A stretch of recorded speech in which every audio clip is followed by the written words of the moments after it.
Next concept is genetic disorders. Before knowing the genetic disorders, we have to find out what is human genetics, because it is not possible to perform genetic experiments in human beings the way they were done in peas, flies or in other organisms.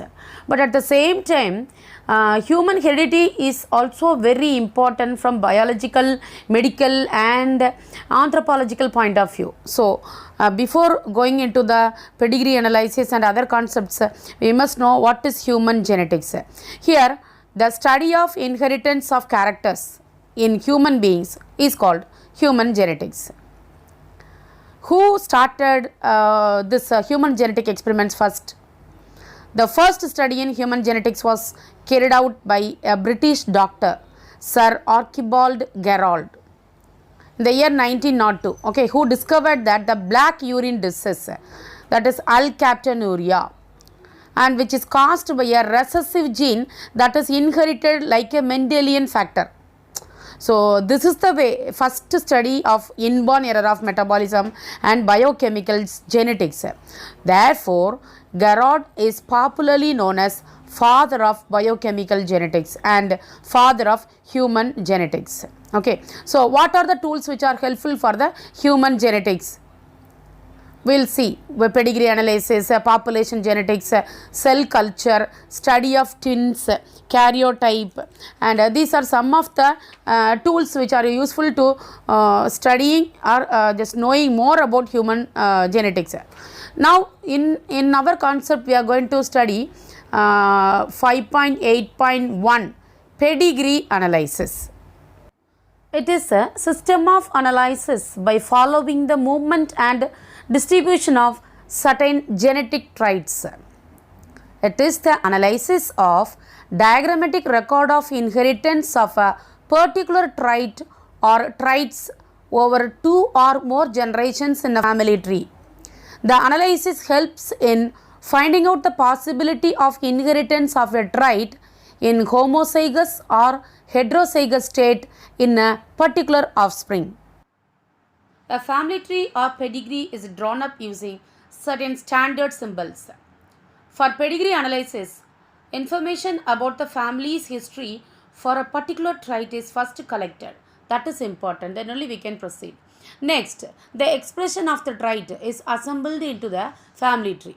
Second process. For carrying out simple Mendelian analysis involving a recessive or a dominant allele, certain clues or simple rules are sought from the pedigree. In case of recessive allele, for example, characteristic condition can appear in the progeny of apparently unaffected parents. On the other hand, two affected individuals cannot have unaffected child, right? Let us see the symbols, pedigree symbols.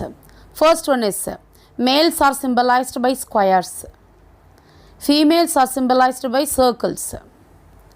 Then parents are joined by the horizontal line, the third one.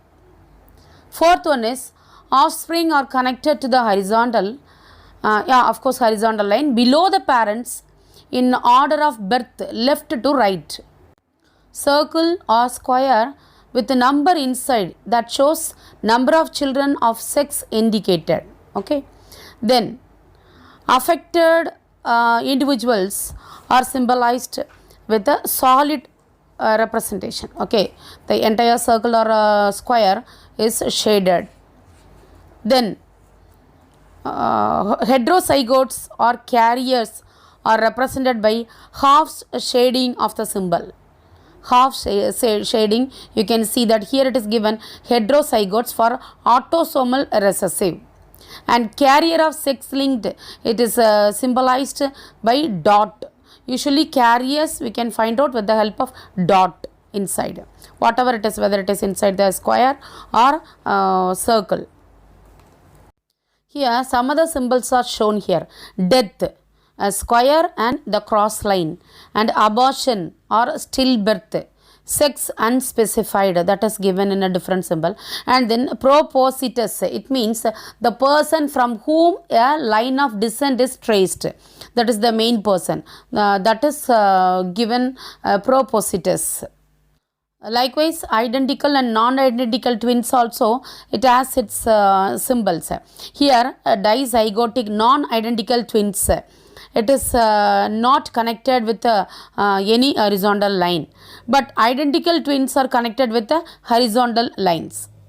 And here diamond shaped structure without any shading, that shows a sex unspecified. Here method of identifying persons in a pedigree. Some of the symbols are given.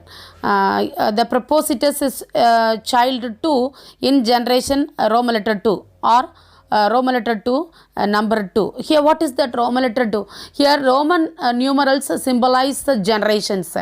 Arabic numerals symbolize birth order 1, 2, 3 within each generation. Okay.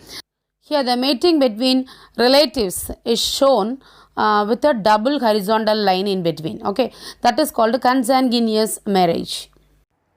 Uses of pedigree analysis. Pedigree analysis helps in many ways. What are the ways? We will see one by one. Number 1. Pedigree analysis helps to predict the possible genotypes by knowing the phenotypes only. Can you understand? First one is to predict the possible genotypes. And second, it helps to study the pattern of inheritance of a specific trait, abnormality or disease, and whether it is a dominant or a recessive trait, whatever it is. The pattern of inheritance of a specific trait is identified by using this pedigree analysis. Then the third one, the possible genetic makeup of a person for a particular trait can be known by collecting the information from the over generation after generation. Okay. And then it helps genetic counselors to advise couples about the possibility of having genetically defective children. So amniocentesis, can you recall? And that is the chromosome pattern in the amniotic fluid is identified. So like this also, that is also one of the pedigree analysis. If we collect the information from generation after generation, and then we will be able to give the advice for the couples about the possibility of genetic disorders, okay, inheritance of genetic disorders. And then in certain cases it may help to identify the genotypes of offspring yet to be born. Actually this is not supposed to be revealed out, right?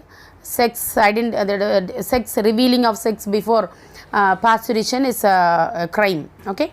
And it also helps to identify the possible origin of the defective gene in the family or in a population. Okay. So these are the, by these ways pedigree analysis is most useful for human beings.